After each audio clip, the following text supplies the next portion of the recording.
The Short Game is listener-supported on Patreon. If you'd like to support the show and join us on our Discord, head to theshortgame.net or patreon.com/theshortgame.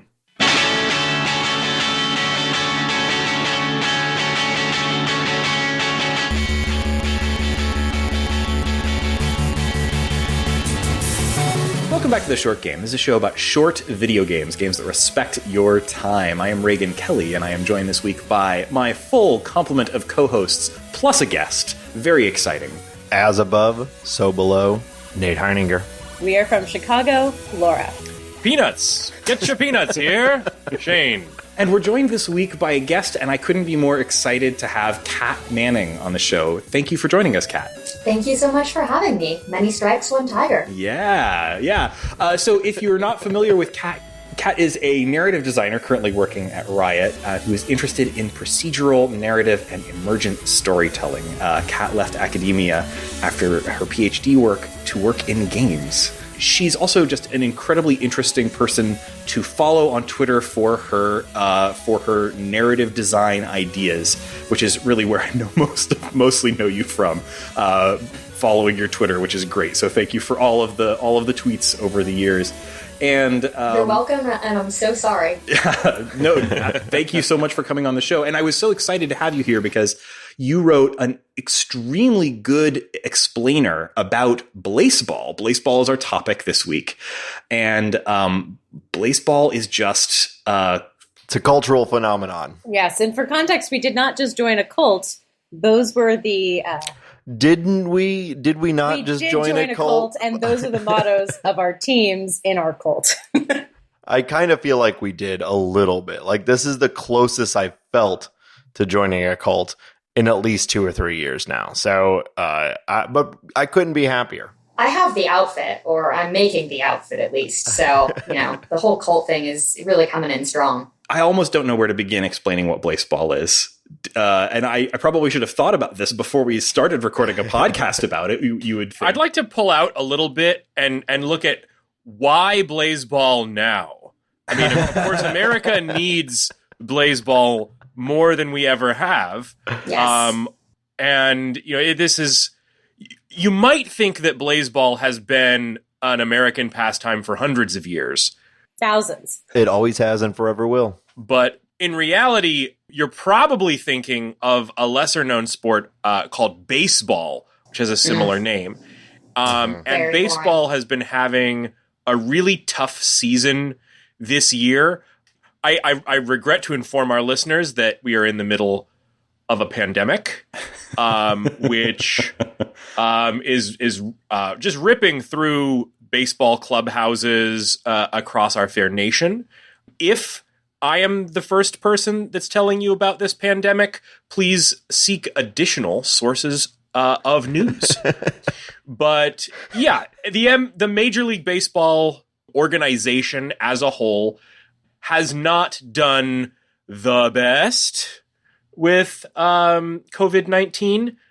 Nate is our resident baseball expert, but I and maybe you can say a little bit about how baseball itself has been doing, but the failures of baseball stand out for me in stark contrast to many of the successes of the NBA that are going on right now. So I know they shortened the baseball season, and for a while it seemed like we might not have any baseball at all. And so I think that is why America needed its new king of sports. It's not been great as a real baseball fan.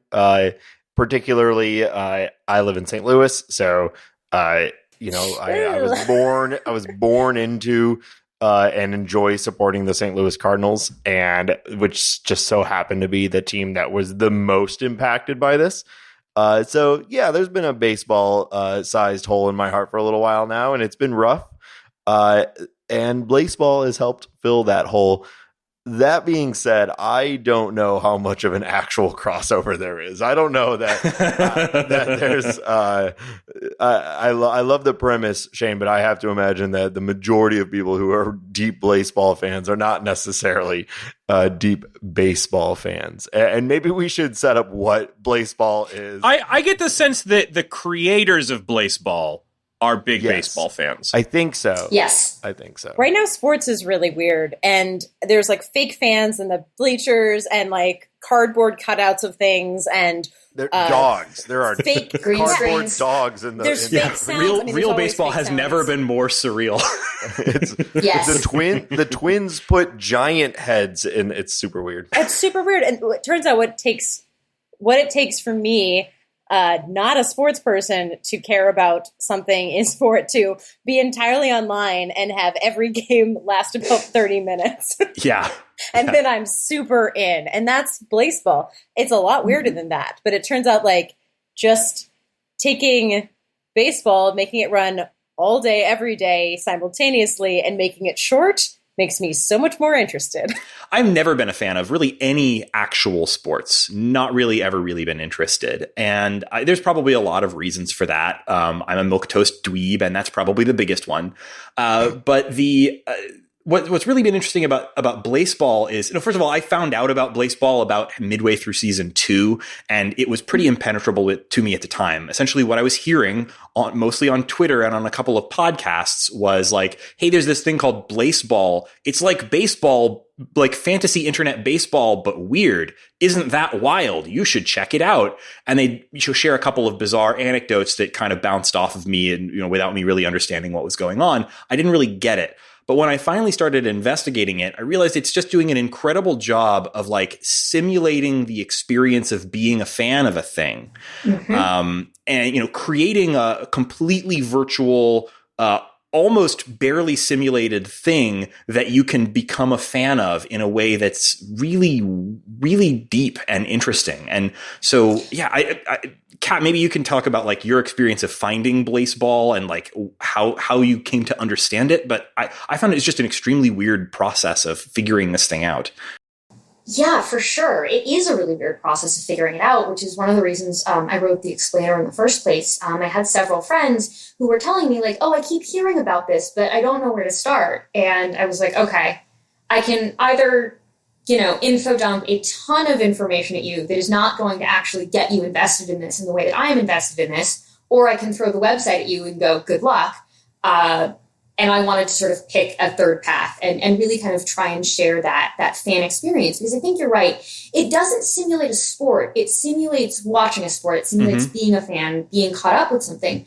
And I think part of the reason it's so good at that is the fast pace of the games, right? It doesn't give you a lot of downtime to be disappointed or, frankly, to gloat too much or really to get caught up in one narrative. You're always looking for the next thing. You're always caught up. You're always, invested in something else. Even if your team does really badly, you might just scroll down the page and it's like, oh, here's a major blowout win against a team that really annoys me. I love this. I'm really happy about this.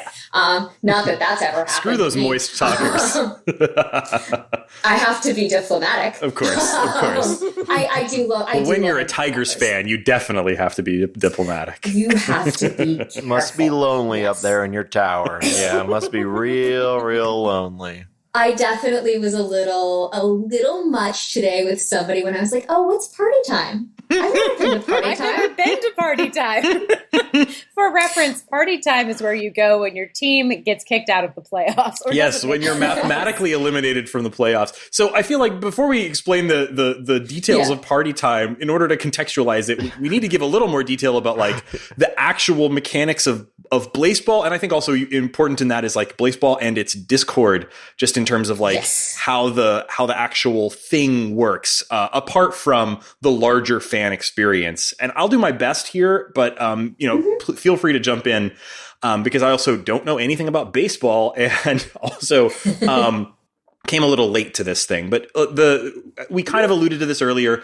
Blaseball is fast-paced, simulated baseball quotation marks with a group of fictional teams, and the teams are all wonderful. They all have fantastic names. I almost sort of want to just read the list of names, but we don't need to. Please. All of them. But I will definitely say there's a few of them include the Hades Tigers are the top of the heap right now, obviously. And the New York Millennials. Shane and I, just based on geography, ended up backing the Houston Spies. Nate, who are you supporting? The Yellowstone Magic. Yellowstone Magic. Great choice. As above, so below. Mm-hmm. And Laura?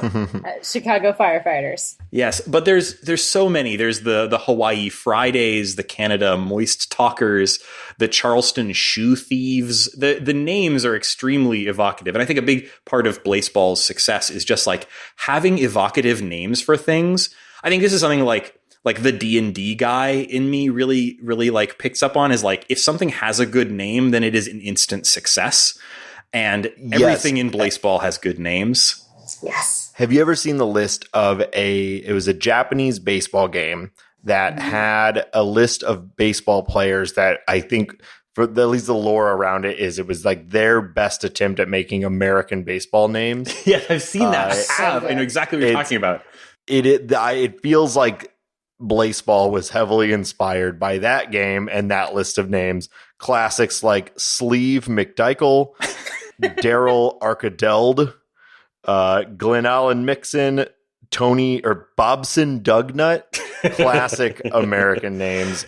Blaseball takes all of that and takes it up even a notch because like all of the players have incredibly heightened bizarre names, which we'll get into our favorite players, I'm sure, at some point during this episode. But everything is named incredibly wildly. And then, of course, the actual interface is just it's the kind of thing where like if you went to CNN.com, like ESPN.com, and you were looking for like a ticker showing you a actual baseball game that you couldn't actually watch while you were at work, but you could watch the little ticker at the bottom of your screen while you're working on an Excel sheet. That interface is all that Blaseball gives you. It gives you every game playing simultaneously in a little ticker that just gives you incredibly fast-paced baseball action where an entire game takes place over the course of about 20 to 30 minutes. And then occasionally something incredibly bizarre will happen, like an incineration on the field. Or two players will swap in feedback. I was trying to explain this to a coworker who was like, First mistake. Well, okay. I work for a game company, and I tried to explain this to my very online coworker, who thought I'd just been mispronouncing baseball all week. And he was like, "I guess you got into sports." Sports. So I showed him the site, and he was just like, "But nothing weird was happening at the time." And he was like, "You are just sports betting." And then please tell me that he said, "Well, actually, it's pronounced." You've got it all wrong, Laura. That would have been amazing. No, he was like, "I think you're just sports betting." And then I showed him, "Oh, but there's a shop tab and there's an election tab." And then he noticed the ticker said, like, in memoriam of so many. And he was like, "Okay, I get that there might be something else weird happening." I will say real quick, as a credit to the simulation, I spend as an actual baseball fan, I spend a lot of time watching like basically exactly this of real baseball games. I play in a bunch of fantasy baseball leagues, so it's helpful for me to watch like I'll try to follow like 6, 7, 8 games going at the same time. And one thing that struck me really early on this is outside of all the silliness, I actually was like kind of getting into the games in the same way that I get into like actual baseball games and like following the pitches, following like what's happening on the bases as best you can in this. It's a pretty good little simulation. And then you actually start to dig in and you see their stats are like vibe and things like that, which I think we'll talk about. But I was really impressed that how much they actually did it's simple, but a good job of emulating just regular baseball games. They have the right level of granularity.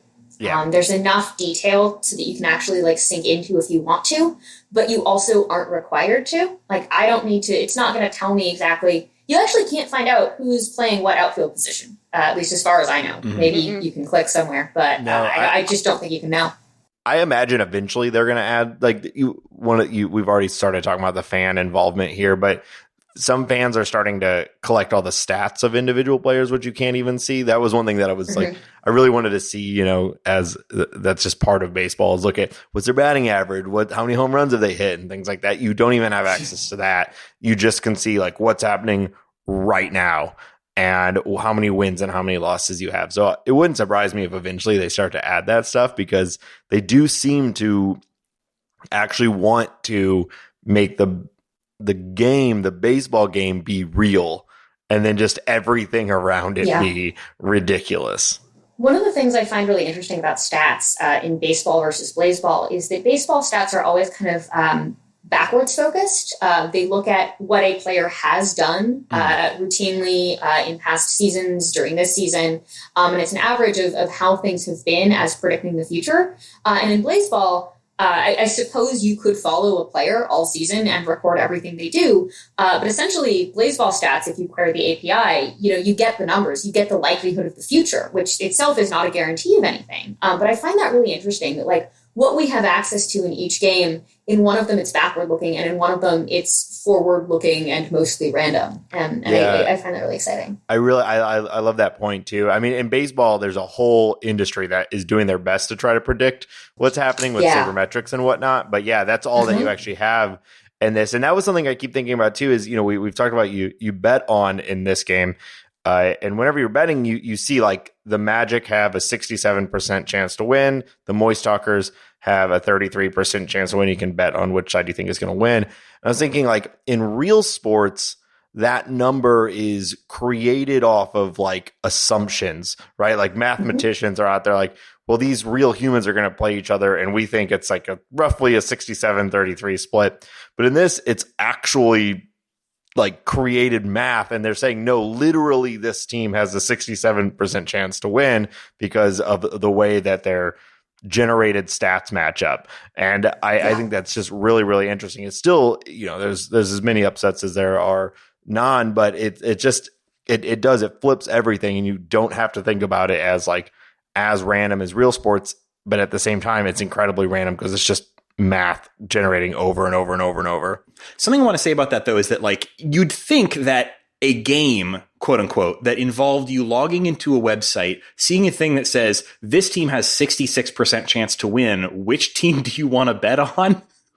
And that's pretty much the entirety of your interaction with the game for most situations is like, I'm going to bet on the team that has a 60% chance to win instead of the team that has less than that. You'd think that was extremely that sounded really boring to me when I first heard about it. When I first heard about Blaseball, I didn't really understand what was going to be interesting or fun about this, even with the slight weirdness of the things showing up on the ticker and some of the weird stuff that seemed to be happening in the games. That didn't really quite seem like it covered it, right? It didn't make it a compelling thing. What made it compelling to me was bringing up the game side by side with the Discord. So the way they've run their Discord, I think, is very, very smart. Every team has a couple of channels in their Discord, but basically this game is the Discord in some sense. And you'd pull up the game and pull up the Discord watch party channel for my Spies team side by side, and I'm watching the action happen on the web browser, seeing what happens with the Spies, and every single play, people are going nuts in the Discord, cheering for their favorite players, sharing details about those players. Something about this that, of every player, there's this sort of fan headcanon about who these players are and what their deal is. And that's all in a wiki, and that is interesting to go pour through. But actually, the way that I mostly accumulated knowledge about my team was just by hanging out in chat with other players. And when a player steps up to bat, somebody will post a good piece of fan art of that player, or say something cool about that player. And the sort of narration of a collaborative fan narration of this incredibly simple game was what really sort of pushed it over the edge into something that made it really riveting for me. Yeah. So one example from Chicago Firefighters is that we had last season, we were the worst in the league. And then at the end of the season, we got a lot of blessings, which are basically, if you want to talk more involvement in the game, you get to actually vote at the end of every season on things you want to change in the game. You can have a direct impact. So these blessings on our team gave us this incredibly superpowered pitcher named Axel Trollolol, who traded onto our team, and he was a truck. On the previous team had him as a car, some kind of Edsel thing with arms. And of course he gets traded to Chicago Firefighters. What does he become? A fire truck. And he's also gifted with an arm cannon, which they decided is the fire hose. So now every time Axel Trollolol is posting, not only are there jokes about whatever he gets up a run, it's because he's tired. But also like just lots of shots of like fire hoses going off. Someone has photoshopped a fire truck with an arm cannon that's shooting water and a beer in the other fake arm. And it says, "We are from Chicago. I have always been a fire truck." And it's one of the best pictures. It's actually the wiki picture now for Axel Trololo. But all of this emerged. I didn't know about this. I didn't go on the site and learn. I picked Chicago firefighters because I'm from Chicago in real life. So I figured it would work. And then over time, this like picture of the fire truck just emerged, and now I speak of it like, oh yeah, Axel's always of course, been a fire truck. Axel Trololo is a fire truck. That that information. Somehow the team, everyone collaboratively on the Discord, just sort of yes-anded this name, which is all you get from the game. This like pretty simple name, and that's it. Everyone sort of collaboratively decided that he was a fire truck because that was funny and interesting and fit the theme and vibe of the team. And they just talk about it like it's true. And if you're a newcomer, you just accept it and move on. But there's also an element of like, if I want to add something to the tale of Axel Trololo, I can do that by sort of just saying it in the Discord. And if people find it amusing and they decide they like it, it sort of becomes part of the general team, speak. Yeah, and like I think one of the other interesting things about Blaseball is that at least in a lot of spaces I've seen, there's kind of this deliberate making room for a multiplicity of headcanons. So Yasmin Mason is my favorite player. She is one of our pitchers on the Hades Tigers, and she's a deer. I don't know when people noticed she was a deer, but she's a deer. And part of the issue is she used to be a terrible pitcher, and I guess that was because she had hoofs. Very hard to pitch with hoofs. Nearly impossible, I would argue. We thought so. So we voted for the pseudo thumbs blessings, so that she would get pseudo thumbs and be able to pitch with hoofs. That didn't end up happening. Something much more interesting happened, which we can get to later. But one of the things that's interesting is sometimes Yaz is drawn with horns and sometimes she isn't. And there isn't really an issue if you want to draw Yaz with horns or if you don't. Both Yazes exist within the space of Yasmin Mason the deer. I guess you could draw Yaz as not a deer. I don't know why you would. But, if there is, I think, this space for people to say, like, I'm just going to be really quiet over here in my corner of the sandbox with my headcanon and not disrupt other people if, that's for some reason not driving. And I think that's really cool. There is that space that's sort of like, okay, the collaborative is canonized, and that's great, but it's also not enforced in a certain way that I think is really, really important and allows for this kind of like yes and play. I think that if you canonize certain aspects, it would be harder to kind of riff on that in ways that really get exciting, in the sense of like, Axel wasn't a fire truck before he came to Chicago, but now he is. And that's great because there is that capaciousness for it. And for constant evolution and for constantly sort of like going back and saying, what if we tweak this? The other thing that's really great is people do not make changes to other people's headcanons without asking, which I think is hugely important. I've seen numerous occasions of people being like, hey, do we know who edited this thing on the Wikipedia? I have an idea. The Discord likes it. I don't want to change it before I get their explicit buy-in. And I love that. It's one of the best things about Blaseball and the Blaseball. Yeah, and those norms have sort of emerged from the community, but they've also been sort of reinforced by the developers who've taken a pretty light hand with the the narrative side of Blaseball. And we could talk a little bit about the ways in which the developers have kind of tried to guide or influence or jazz up the narrative of Blaseball. But mostly that's been a community effort. But they have explicitly said in tweets and other places, I think, too, that their feeling is that that all canons about the players are valid. There is no individual canon. There's no devs approved canon. There's no community manager for a team deciding what is and is not canon.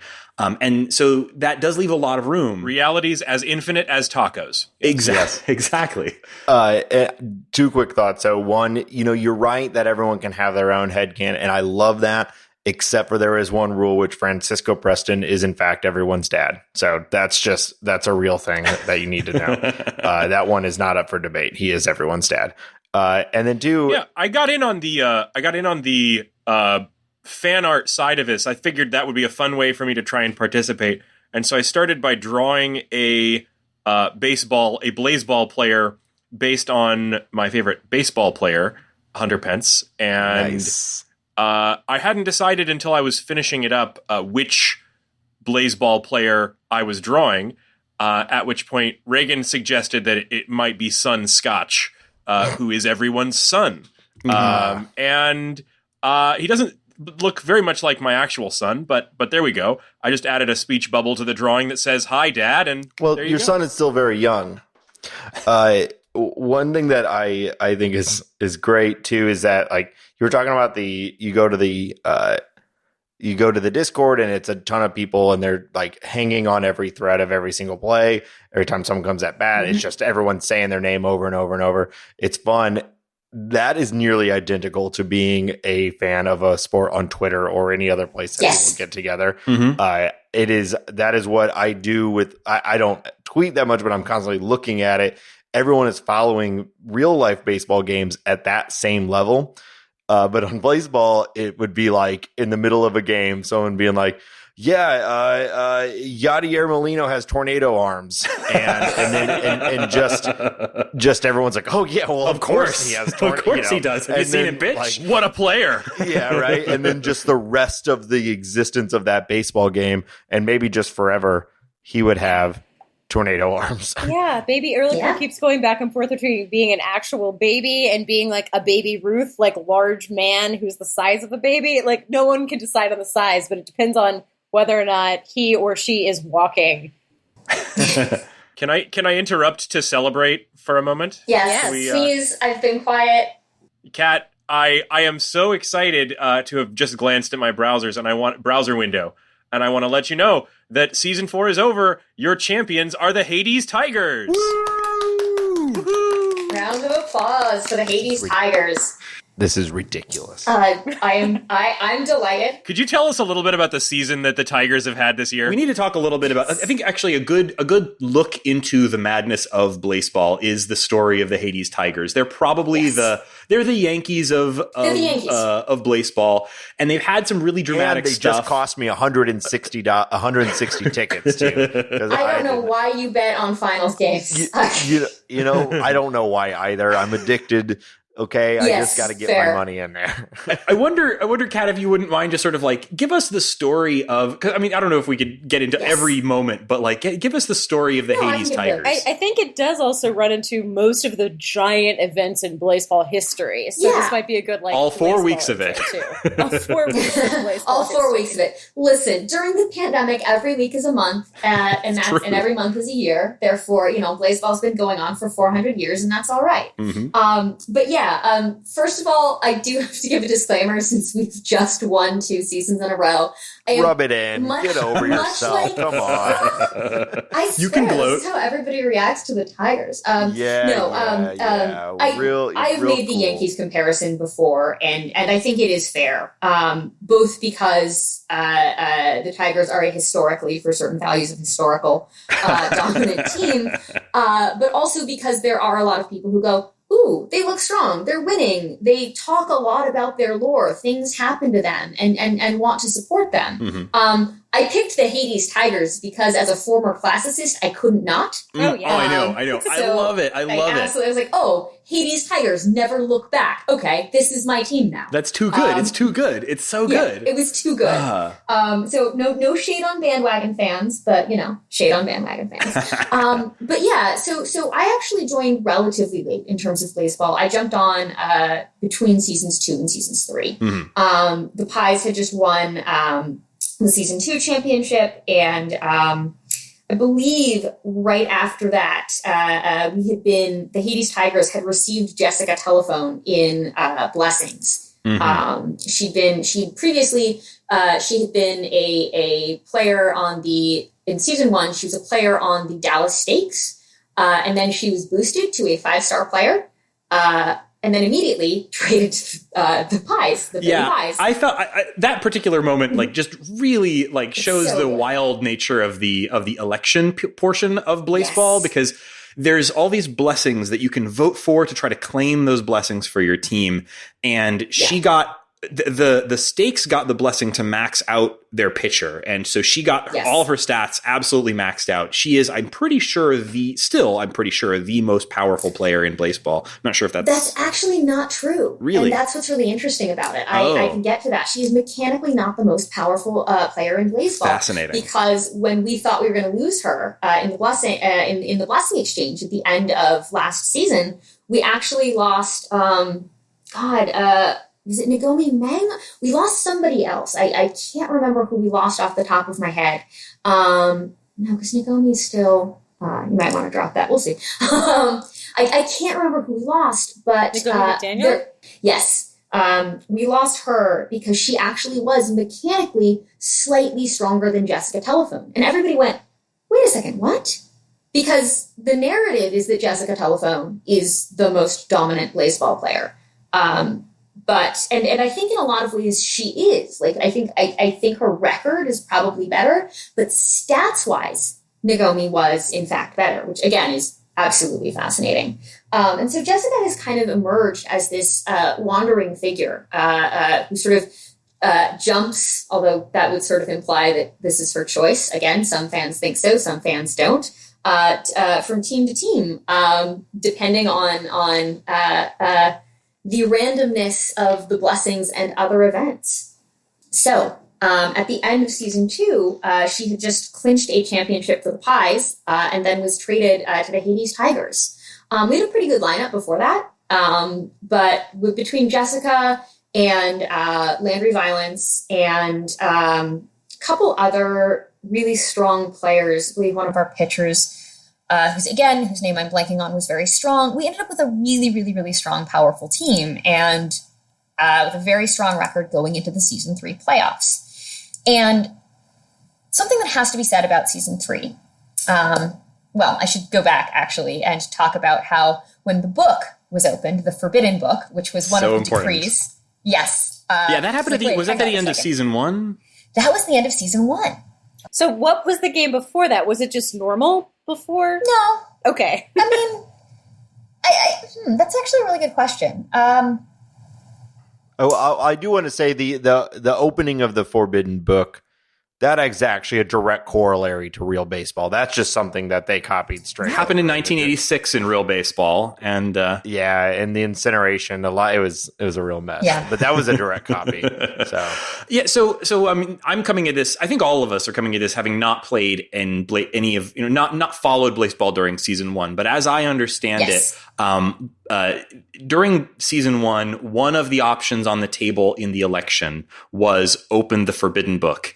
And if you're playing a video game that says you can vote to open the Forbidden Book, everyone is going to do that, of course. And they did. So they voted for that, and it added a new tab to the top of the website. It just says book. So you've got your league tab for seeing the actual games, the shop tab, the election tab, and there's the book tab. It added the book tab that lets you go in and look at the rule book for Blaseball. Some of it is intelligible because it tells you important things about Blaseball, like, for example, how the shame rule works, which is a weird quirk of Blaseball that's different from regular baseball.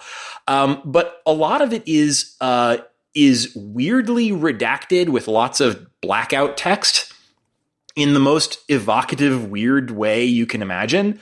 I don't know if I'll pull it up here. The very first thing. Each season of Blaseball shall last 99 games. In the case of redacted, seasons shall redacted.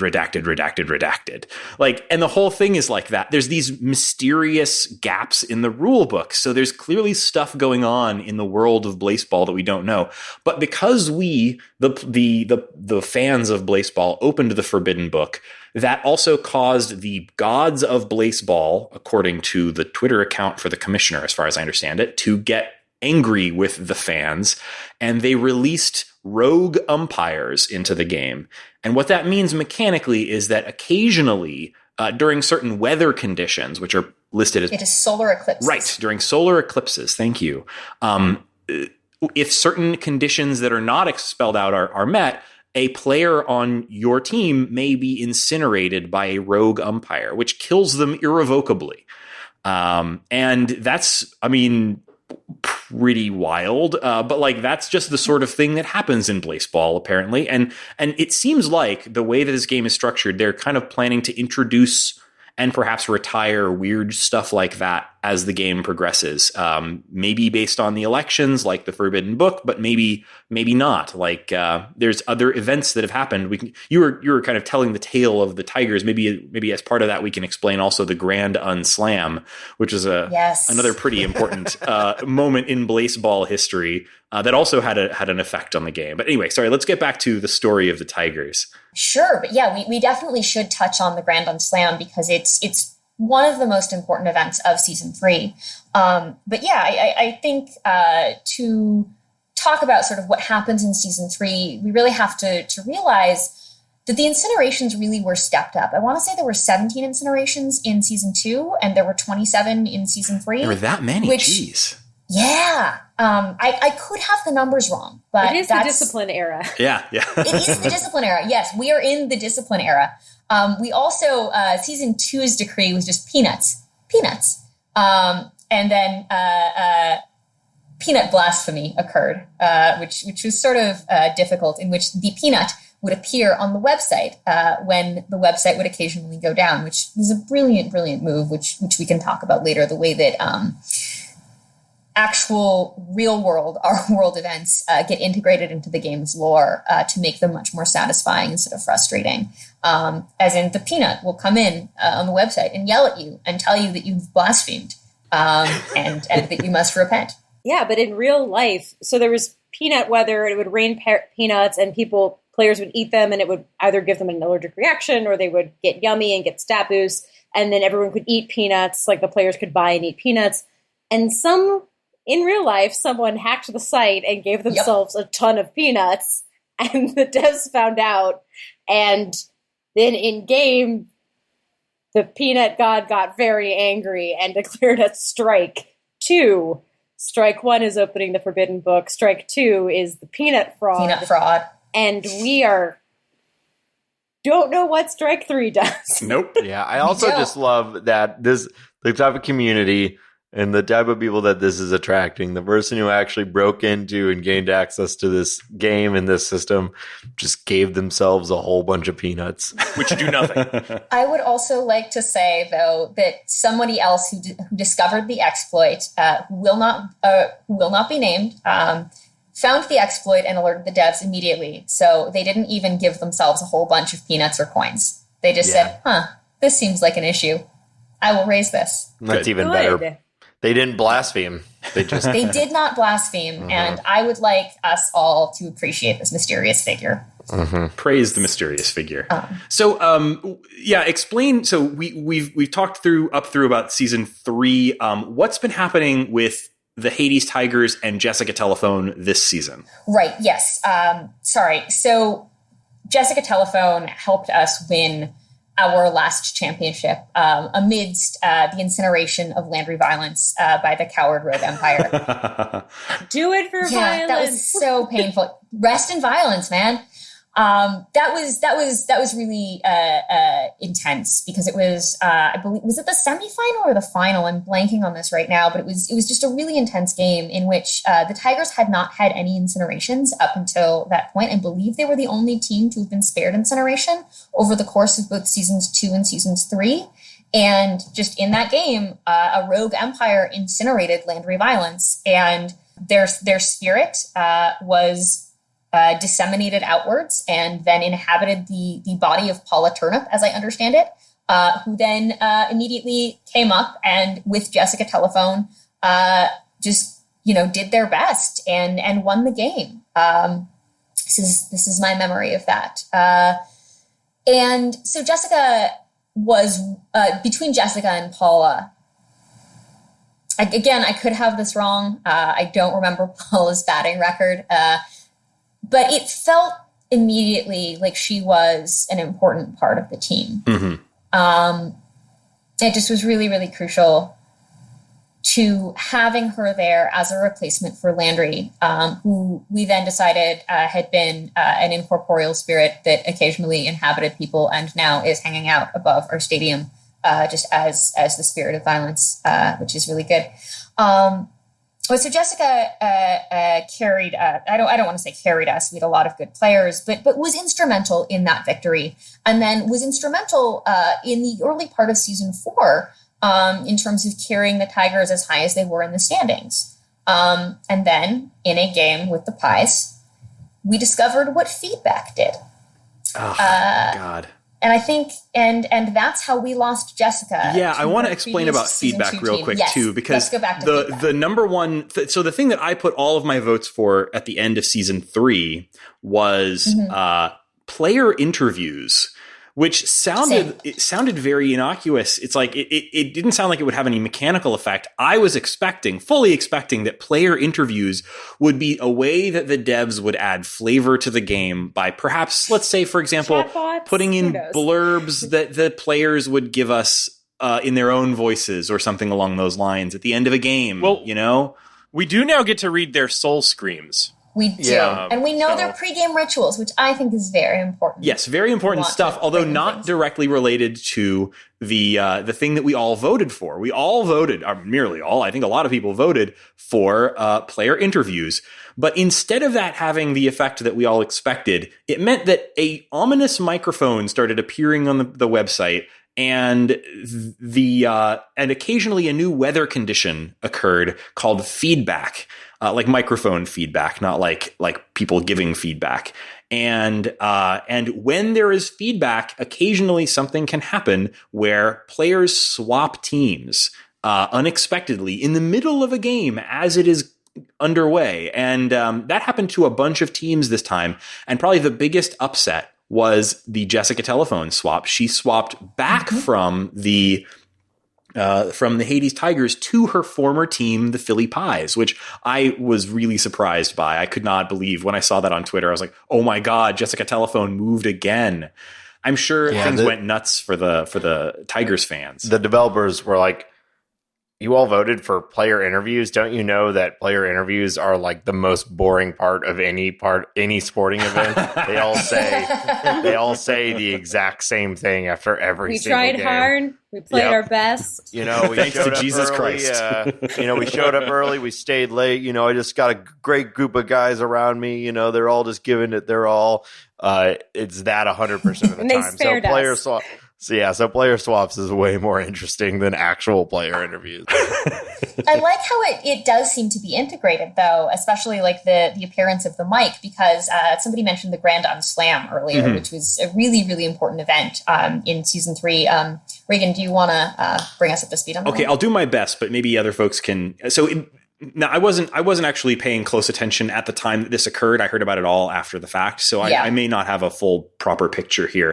From what I understand, the Grand Unslam was essentially a bug that occurred in the game during. Now, this is the reality text of it. There's also the fan meta text of it, but the event that actually occurred was there was a Grand Slam hit in an extremely long game between, I believe it was the LA Tacos. Shoe Thieves and the Tacos. The Charleston Shoe Thieves and the LA Tacos.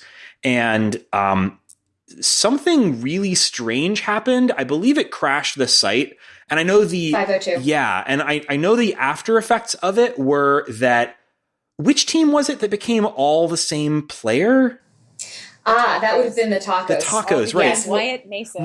So when the site came back up after the crash, all of the players on the LA team were named Wyatt Mason, which is the weirdest freaking thing, and I love it so much. And then it was decided. I'm not sure entirely whether this came from the devs or from the community, but it was decided that the Grand Slam that sparked this event was a massive Grand Slam that split LA into an infinite number of parallel Los Angeles.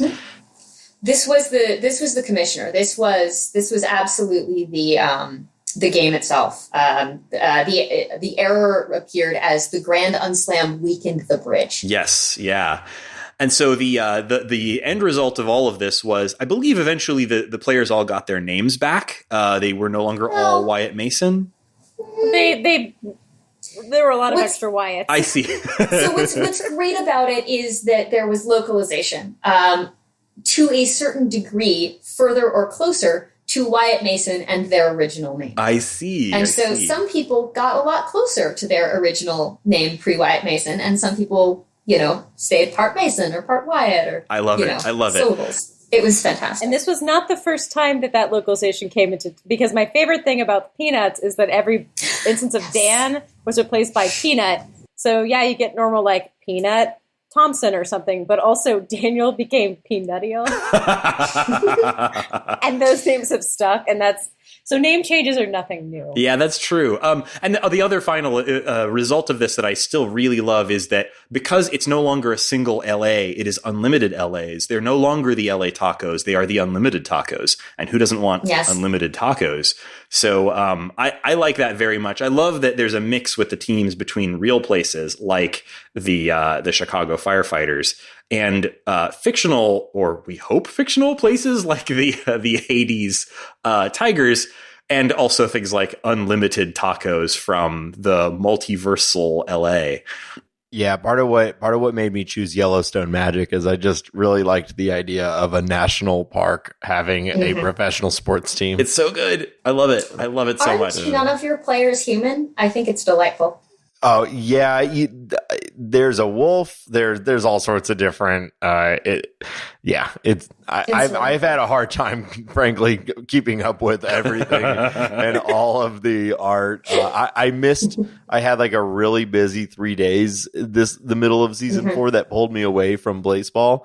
And when I returned, I was like, what has happened? Everything is different, but I think that's part of the joy. That's Blaseball. That's Blaseball. Yeah. That's splorts, man. Yeah. Can I want to briefly talk about, we mentioned the Grand Unslam, but to me, that one of the most notable things about the game is how people roll with the downtime and bugs. I mean, it's in beta. It's a game that has so much more attention than anyone probably thought it would. And whenever there's downtime, they call siesta. And everyone kind of just posts little emojis of people in bed, and then it says, wake up, play ball. We've had a couple extra siestas this round. I don't know if that's normal, but the best I've seen, the best bug that's become a meme happened today. During a Firefighters versus Millennial game in the semifinals. Oh, that was an incredibly tight and really tense game when this happened. Super tense. And then the game freezes on the phrase, Thomas Dracona hit a ground out to Edric Tosser. And that phrase has been repeated about 4,000 times today. It just stopped there for a while, and while it was stopped, the Discord was going nuts because it was such a high intensity moment, and it just this freeze frame on this incredibly high, incredibly tense moment in the game. Thomas Dracena hit a ground out to Edric Tosser was just getting spammed in the chat in all kinds of weird looking text. People were making memes. People were making GIFs. An honest to God line of cut. Yes. It's beautiful. Somebody did a This Is Just to Say version. Of course. Oh, Lord. But yeah, I wouldn't say they're like happy about the downtime, but like people are making the most of it, and they've made it part of lore, and it's a very friendly, like, and people like yelling, the commissioner is doing a great job. And they're not being sarcastic about it. It's just the commissioner is doing a great job. The commissioner is doing a great job. The commissioner's doing a great job. The Grand Unslam did such an incredible job of sort of setting the player expectation that, like, when the game screws up, wonderful things are going to happen based on those screw ups. And so when you see the game screw up, when the game freezes on Thomas Dracena hit a ground out to Edric Tosser, you're not thinking, and then what happened? Ugh, the site is bugged. You're thinking like, why is What's Thomas gonna happen Dracena now? hitting a ground out to Edric Tosser for 30 minutes? What is happening here? Did time freeze? Did Edric Tosser go back in time? Is Thomas Dracena hitting the longest ground out in all of human history? Like, what's happening here? Yes, And- all of Yeah. the above. All of the above, Every one yes. of those things So, you said. Is so what it's not happened. just a Multiple meme of canons. like, let's make fun of the fact that the game isn't working. It's a moment where everyone's collectively noticing that something's wrong and can't wait to find out what that means in the context of Blaseball at large. Yeah, and I think it's really crucial to not distinguish that from another kind of site downtime thing that happened earlier on Friday, but to put it in the context of we're all so invested in the narrative momentum of moments like that it just gets really exciting to find out like what is going to happen next, what is going to have that effect. There was another one that was actually really difficult when the site, I believe the site crashed, but also data was overwritten or lost in some way. Something happened with the data tables, as far as I understand it. Yeah. Yeah, I Yeah. had a note about that I think I think was partially a quote from at least somebody on the Discord who seemed like they knew what they were doing, and I'm not sure if that's correct. It was on Friday afternoon. The database got rolled back about 8 hours. So Yes, that's true. So starting at from about 2 a.m. So all of that day's betting and voting activity was erased. Gone. And what followed was a siesta lasting a couple of hours. So the site was down for a pretty extended period of time. And then when they brought the site back online, they had to roll back to, I presume, their most recent backup, which was 2 a.m. So their way of making up for that was the commissioner doubled the number of coins that everyone had at 2 a.m. Pacific time, and then gave everyone 5 votes for free. Which, that is the kind of thing that like you do expect with beta games. But like if this was like, let's say like Destiny or something, and everybody lost a day's worth of progress on their Guardians, people would be not happy, right?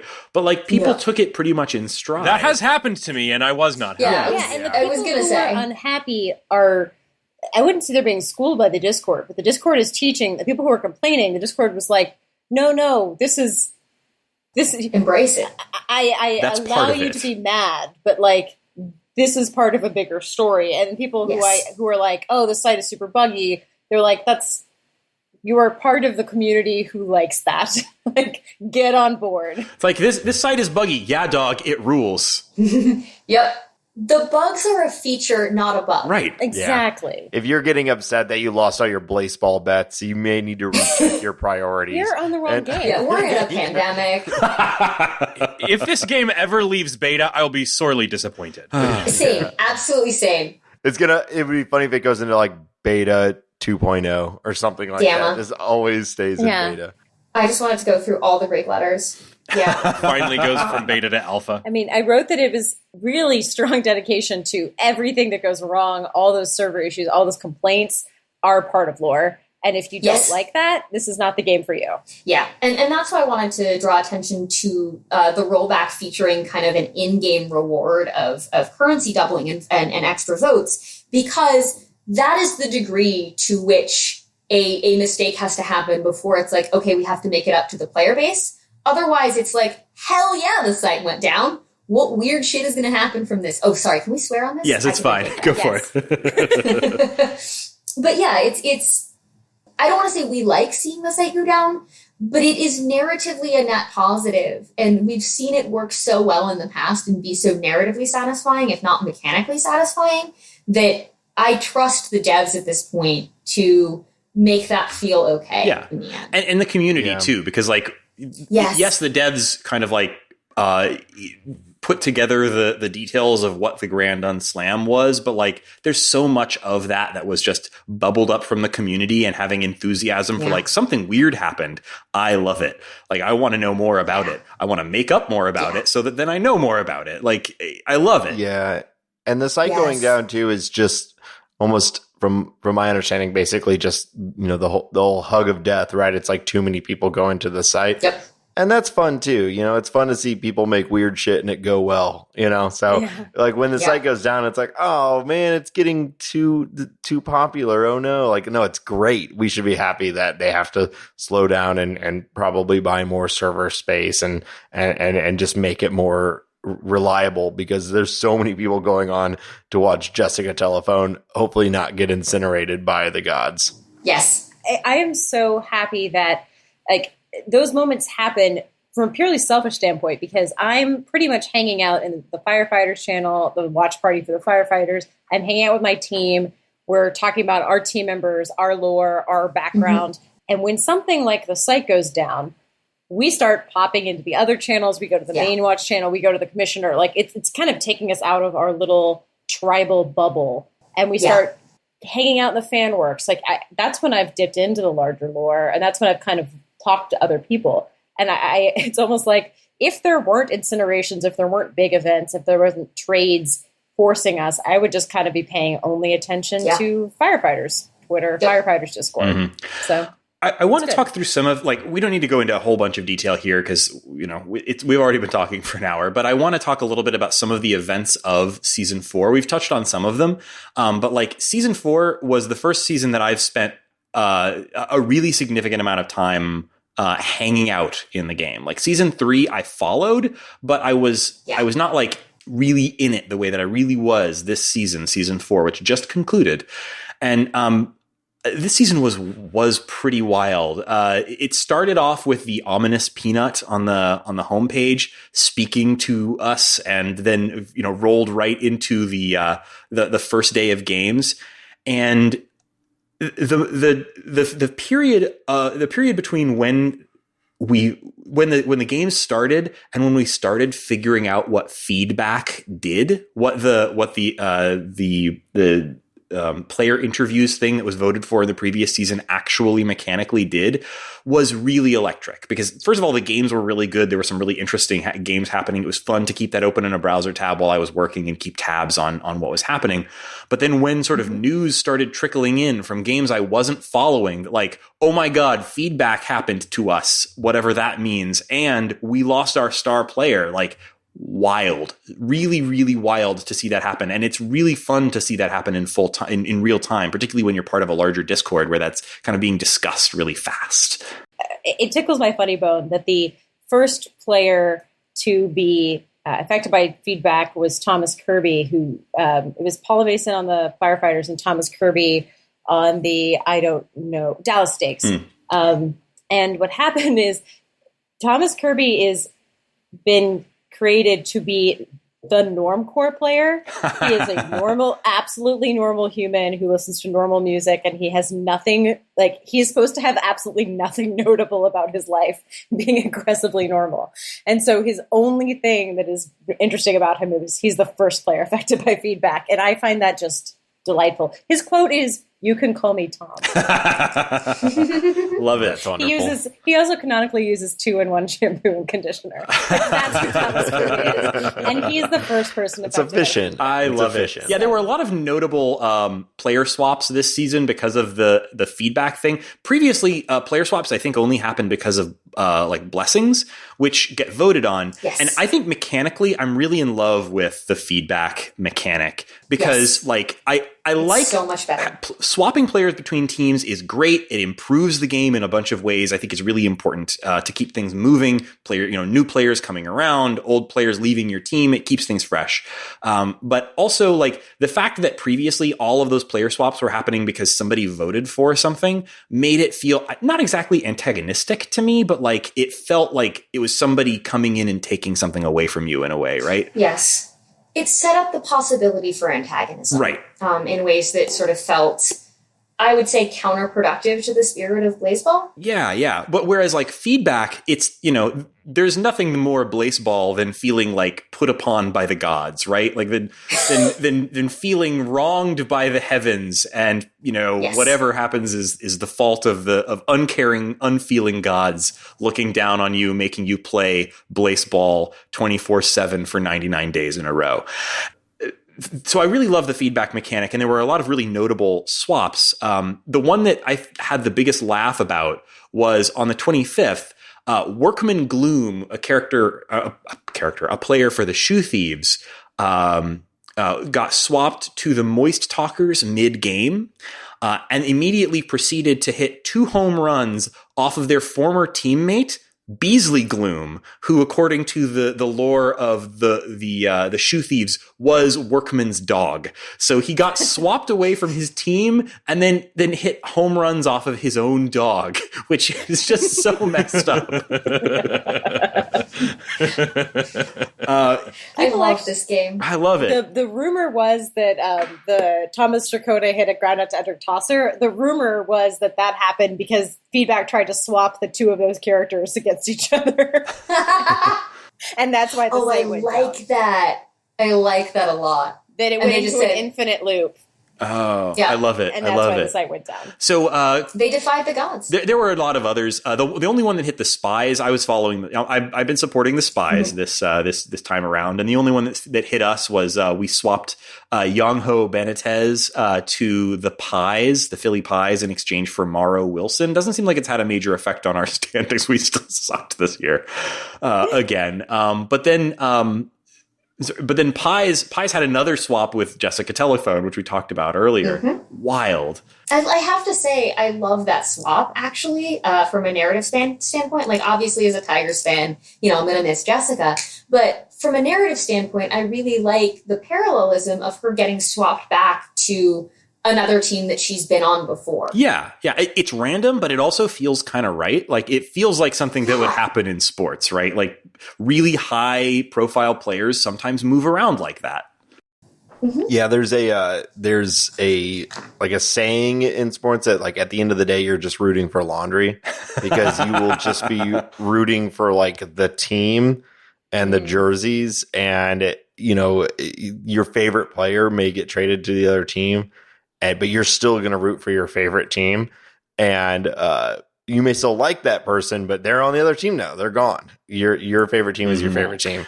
And Blaseball takes that to the most extreme, right? Because your favorite player may be incinerated by rogue umpires.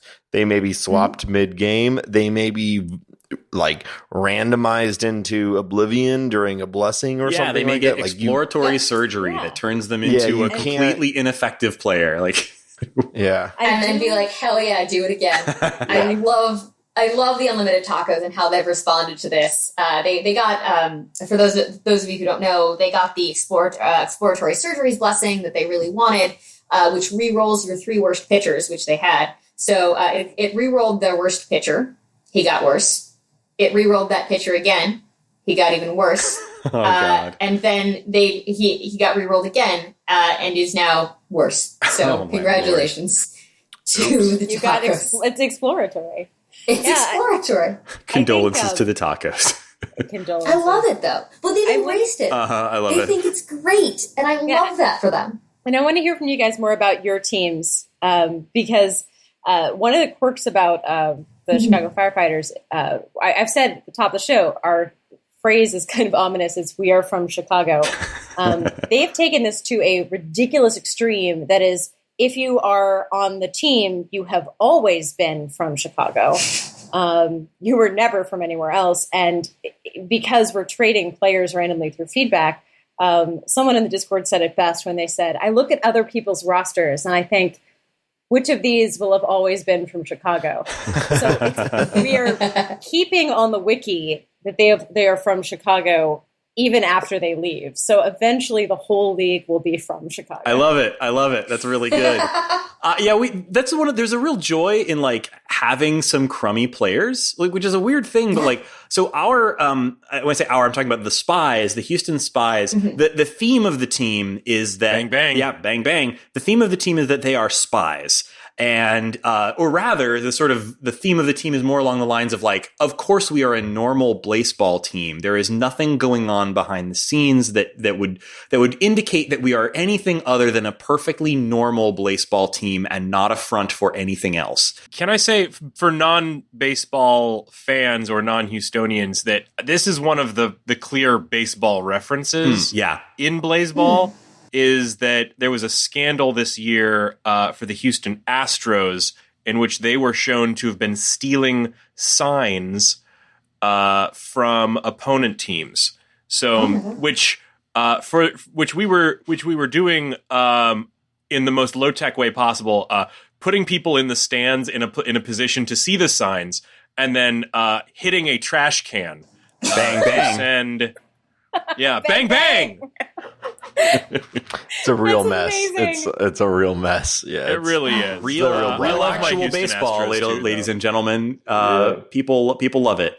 I don't actually so much. So funny thing about it, like when I went into Blaseball, you log in or you create an account, and the very first thing that it asks you to do before you get any sense of anything at all about your teams or the game or anything is it asks you to pick a team. And then changing teams is actually kind of difficult. You have to play for a while in order to save up enough coins. You have to have 2,000 coins in order to blow the fair weather flute and change your tune or your team, but your tune, sure, why not? So I chose the Houston Spies not because I was particularly enamored of their lore. I wasn't, and I'm honestly still not. It's not my favorite of all the teams in terms of lore. I chose it because I happened to be in the Houston area and thought, well, I don't know anything else about this game. Why not choose my local team, right? Like you do in sports.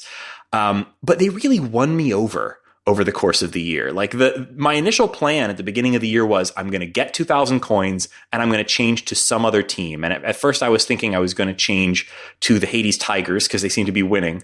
And they also seem to have pretty fun characters on their team. And then I was thinking to myself, I'm probably more of a Hawaii Fridays man. The Hawaii Fridays are Tiki. Real tiki, You right? would make custom drinks for every member of the team. Yeah, I like tiki drinks. I love going to Hawaii. I'm going to join the Fridays. But the Spies really won me over the course of this season because they really own not being a good Blaseball team in a couple of ways. One is that they're there's really a philosophy that like winning is not the goal of the Spies. They have secret goals that are not known to outsiders, right? Winning, our goals are not aligned with victory. And so the Spies have, they have other stuff going on other than trying to win at Blaseball.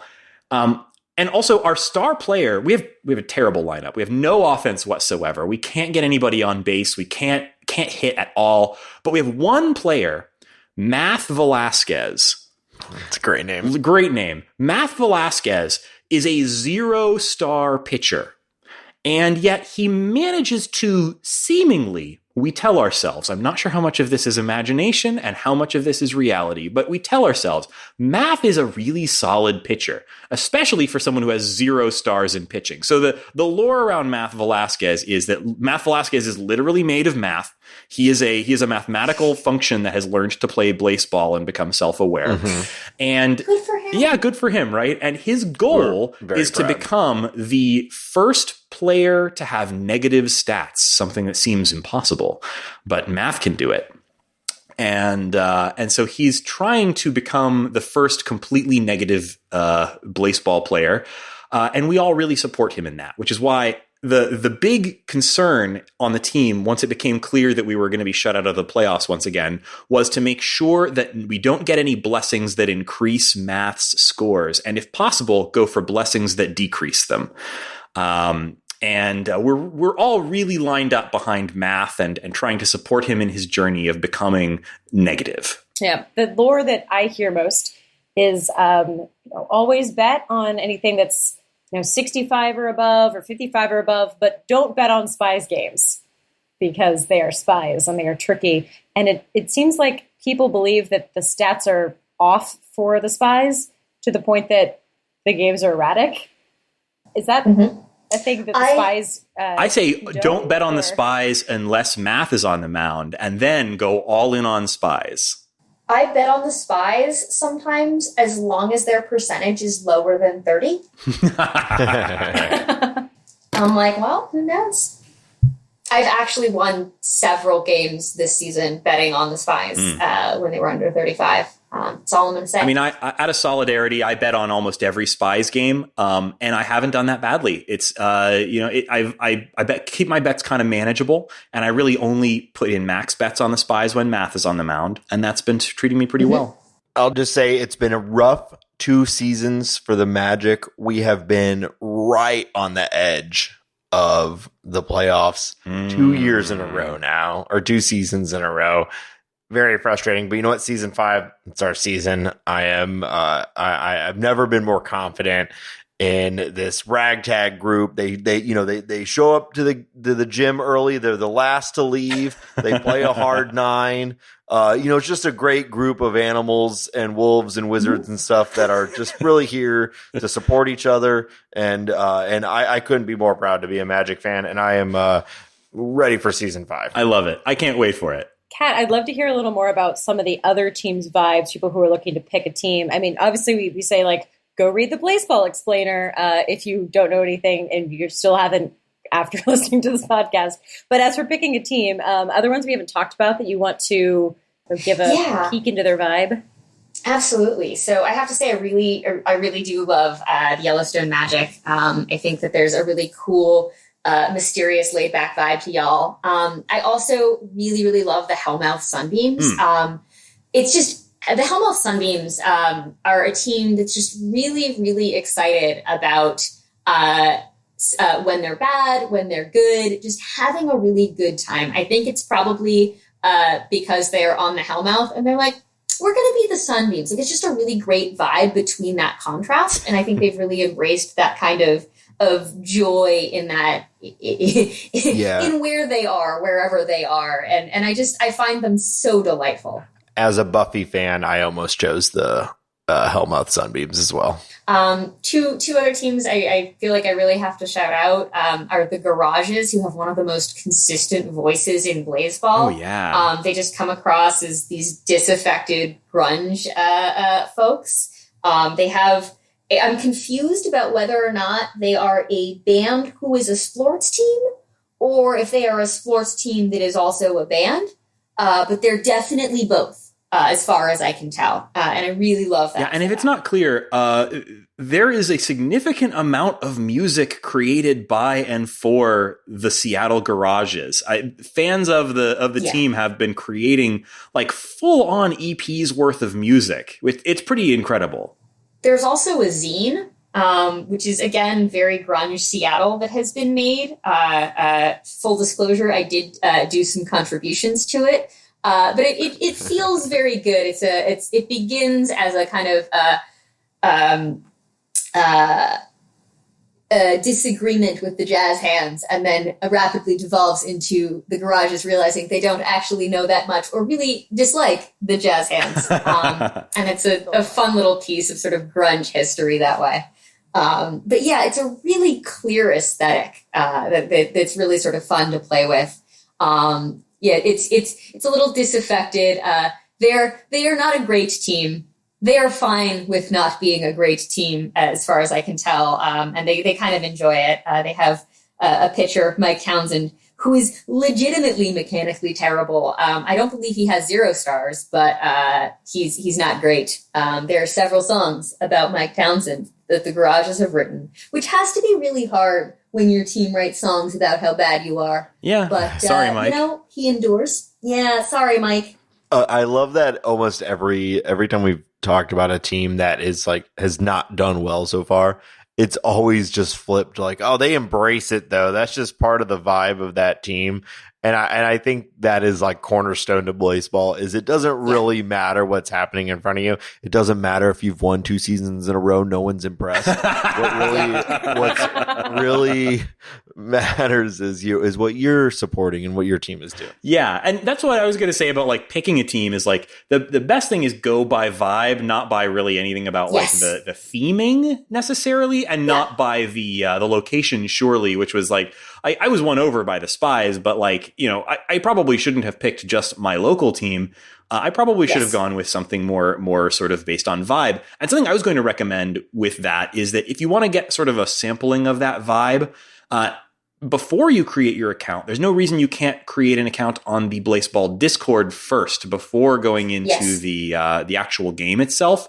And the Discord is set up and managed really, really well. And they've got a nice little system where you can choose what team you're in, and it gives you access to your team's Discord channels, and you can switch that up. You can change team as much as you want if you want, and it'll just swap you out to whatever team you want to be on. If you want to just sort of go in and kind of do a vibe check on each of the teams you're interested in and see what their Discord is like, do that. I would recommend doing that before if you kind of want to take the time. Yes. So, or, hell, it's not that hard to put together 2,000 coins and change teams if you want. Or even just checking the Twitter accounts of because on Twitter, every team has like an official, unofficial Twitter account. And it's pretty easy to sort of get a sense of like the fan art that's there, the vibes. I really liked the Miami Dale. Again, not one of the best teams in the league, tweeting today, "We've never lost a playoff game," which is true because they've never made the playoffs. And that's just so much fun. Love it. Dale. And they are party time chat kings and queens. Oh, yeah. They're the ones keeping that. I'm going. really enjoying party time. We mentioned that earlier, but to explain, party time is when you're in Blaseball, when your team is mathematically eliminated from the playoffs, then canonically your team is in party time and cannot stop partying until the end of the playoffs. And what that means in terms of the game is that you get added to the Party Time Discord channel, which is the most frenetic Discord channel I've ever been in. It is nothing but nonstop party gifts and chants, and it was wild and really fun to be a part of. Fun fact, if you win the championship, you are added to Party Time and cannot post. You have to watch everybody else party, and I love it. Oh, that's too good. It's fantastic. Yeah, they've done some great things with the Discord. The Party Time channel, everyone in the channel is given access to delete messages and to pin messages, which adds to the general cacophony of it. It's just too weird. They've done incredible work maintaining the Discord I love server. it so much. But yeah, the last thing I want to say about choosing a team is that it's much more about the vibes, and it's really not about a team record. I really, really encourage you not choosing a team based on record. And I know that sounds like really obvious for somebody on the Haiti Tigers to say, but like, I know. Sure. But like, our team motto is never look back. Like, okay, cool, this playoff win is behind us. All right, what's ahead? Like, I am invested in the team. Going forward, whatever happens, whether or not we continue, to be this good or not. What I like is the feeling around it, the ferocity of the Tigers, how kind of on point it feels. Yeah, exactly. The spirit of violence. I like the narratives we've built up. Like, we could be the worst team next season and I would still be a proud Tiger. And so that's really the spirit that I encourage you to go into supporting your team with. Mm-hmm, absolutely. Yeah. I'm pretty sure I would hate Chicago firefighter fan if I met them in Chicago. I know exactly the neighborhood they live in. They're the people I hated when I lived there. But it's really fun to be part of that Discord because, the bros, they're a really good Discord. So love it. I'll enjoy it as long as it lasts. So I think the last thing I wanted to talk about before we start wrapping up is like, this is such a unique and bizarre thing. I've never experienced anything like Blaseball before. And, I don't know. Part of the reason I was so excited to have Kat on the episode is that as a narrative designer, I know you've been looking at this thing. Obviously, you're appreciating it as a fan, but I know you're probably looking at it from a like design perspective as well. And I really want to know, like, what do you think? How do you think this has achieved this success? And like, what do you think about this is so unique, or what design ideas can other designers gain from this really weird success? Yeah, absolutely. Especially because it's so idiosyncratic. I think I've described it as a live service prop gen MMO, which is a wild list of words together. Mm-hmm. And so I guess the first piece of advice I have is don't try to replicate lightning in a bottle. Don't necessarily try to make the next Blaseball in the same way, which isn't to say, don't do a live service prop gen MMO. Just, I think what Blaseball does is it really has leaned into a lot of the weirdness it's created and kind of like really cultivated that in really satisfying ways. So the thing that I would say is like, understand what the core of your narrative strengths are and lean into that. And for what I think it is about Blaseball is this sense of, I've kind of been thinking about Blaseball lately in terms of Legos. You've got all of these tiny little pieces that snap together to make these larger pieces of narrative. And then those larger pieces fit together to make these even larger, more visible arcs that you can kind of see even if you're not really looking that closely at a team, for instance. And you don't have to follow like how those pieces like snap together. You don't need to know, exactly what Workman Gloom's, RBIs are this season. Shout out to the people at SIBR, the Society for Internet Blaseball Research, who actually are tracking this kind of thing. But you can get attached to like whatever small pieces you like, whether that's a player or a team's like particular narrative arc. And then once you have kind of got attached to them, you begin to kind of see them everywhere. Stuff just it's not automatic, right? It's the way the game is structured. But you begin to sort of trace out that pattern. The game gives you enough information for you to latch onto the narrative that you've seen emerge and follow and really pay that off in satisfying ways.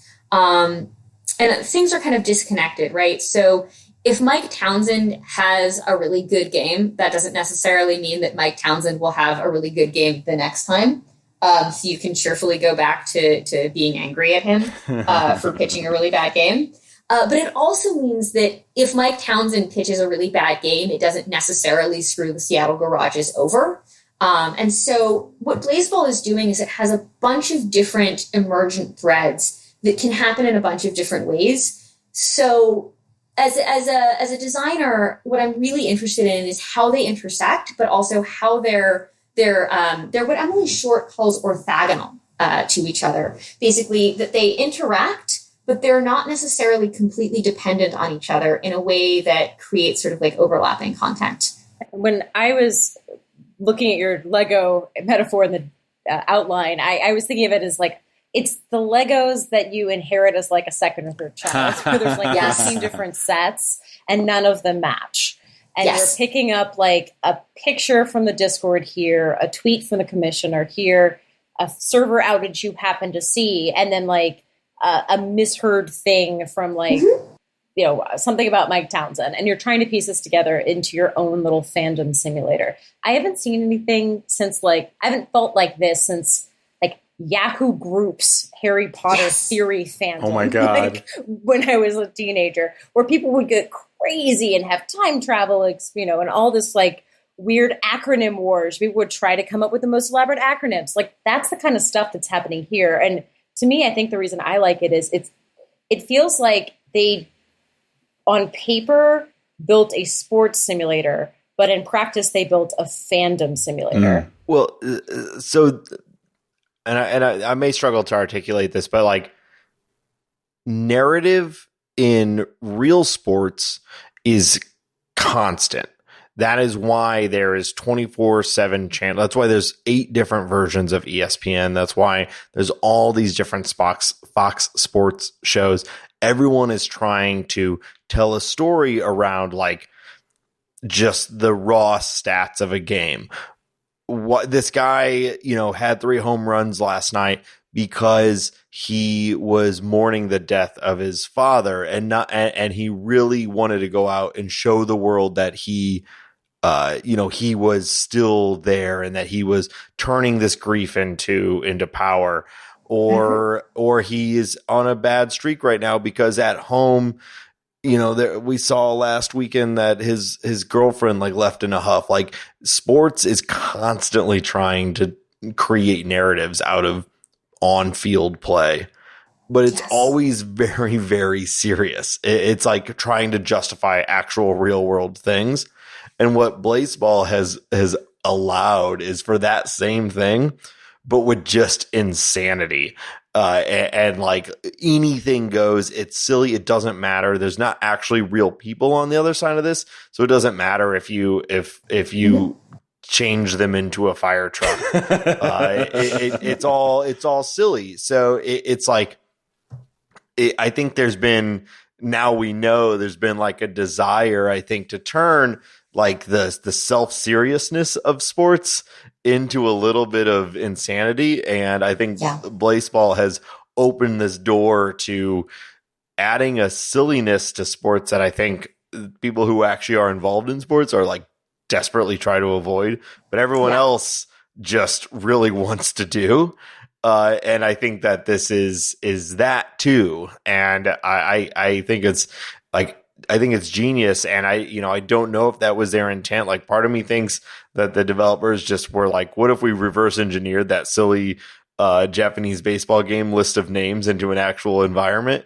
Or if they were actually like, let's give a place for storytelling around baseball. But like, either way, it's people have found an outlet for it, and I think it's actually way more satisfying and interesting to say that this person is actually a wolf than it is to watch a baseball game and try to add narrative to that. Like, it's unnecessary in real sports, and it's necessary in this, and it's fun. So I hope more people go to this for that rather than real baseball. And it feels so much better that there is never going to be an official canon decreed from on high. Like, I feel like in a lot of other game spaces and a lot of other fandom spaces, you create all of this lore, you come up with the series, and then like someone says, no, I am the author's voice is legit, and this is what is actually happening. Yeah, you say that, Laura, and then Disney's going to buy Blaseball, and they're going to say all this is going to be the whatever they say the extended universe is now, and there's going to be... they're going to put it in the vault, and you're not going to get a good copy. But then, Kingdom Hearts is going to have a Blaseball level. But the bright side of this is Jessica Telephone will be a Disney princess. So we'll put Jessica Telephone in Smash. That would be all right. I'm into it. Yeah, I'm so glad that we talked about this, and because like I don't know if I would have. I was curious about Blaseball, but I don't know if I would have followed it as deeply as I did this week if I didn't, plan on talking about it with all of you. And I'm really, really glad that I did. It's taught me a little something about myself. The guy who thought he hated sports has learned a little bit about what exactly about sports he could enjoy. And I think it's really fascinating from a game design perspective. And I'm so glad that we had you on the show, Kat, to talk about it. So thank you so much for joining us for this episode. Oh, thank you so much for having me. Honestly, I really adore Blaseball. I think it's doing really, really interesting things, both with emergent narrative and with building a community around games. So I'm always delighted to talk about it, and I love your podcast. So thank you so much for having me on. Thank you so much. That's very flattering. And I think we'll probably need to call it here, given that, we've talked for an hour and a half about Blaseball. So first of all, thank you so much, listeners, for joining us on this episode of The Short Game. You can find our show on the internet at www.theshortgame.net, where you'll find all of our past episodes. You'll find our show notes page, which is searchable if you're curious about games we might have covered in the past. We've been doing this a long time. You can find a link to our Patreon, or patreon.com/theshortgame, which is where you can, for even just $1 a month, you can immediately get access to our Discord, which may not be quite the same as the Blaseball Discord, but it is the place where we talk about the games we're playing, we plan the show, and you can get in on the conversations that become the conversations on this program. So if you're interested in joining us, please check that out. Yeah, we have a Blaseball channel on our Discord, so if you just have not got enough Blaseball Discord, you can come to ours. Yes, absolutely. It was like a safe space where the volume was totally way down. Way we were able to down. go, hi, what happened? And then we would explain before they went back to the main Discord. If you post something, it won't immediately be like 100 posts behind. Well, actually, people will see it. Yes. If you need a place to ask questions about Blaseball, we're happy to field those as best we can. You can also find us on Twitter at _shortgame, and you can find me on Twitter at Reagan K. That's RAYGANK. Laura, where can people find you? You can find me on Twitter at Laura J. Nash. And Shane, where can people find you? Also on Twitter at 8BitShane. And Nate, where can people find you? At Nate STL. And Kat, where can people find you and all of your exciting work? You can unfortunately find me on Twitter at Catacalypto. That's CATACALYPTO. And you can also find my Blaseball and other emergent narrative writings at catacalypto.substack.com. That is spelled the same way. Yes. Oh, I was also going to briefly mention that you had an IF work that we did an episode on the itch bundle for racial justice and equality a little while back, and one of your works was in that. So I was just going to point people to that if they're curious about your work. And we mentioned it on that episode. I think Laura talked about it for a little while, but I just wanted to point people back towards that. That game was called What Isn't Saved Will Be Lost. That's correct. Yeah, and it's really a great piece of IF. So if you are interested, go check that out. And of course, everywhere Cat can be found on the internet. And listeners, thank you so much for joining us on this episode of The Short Game.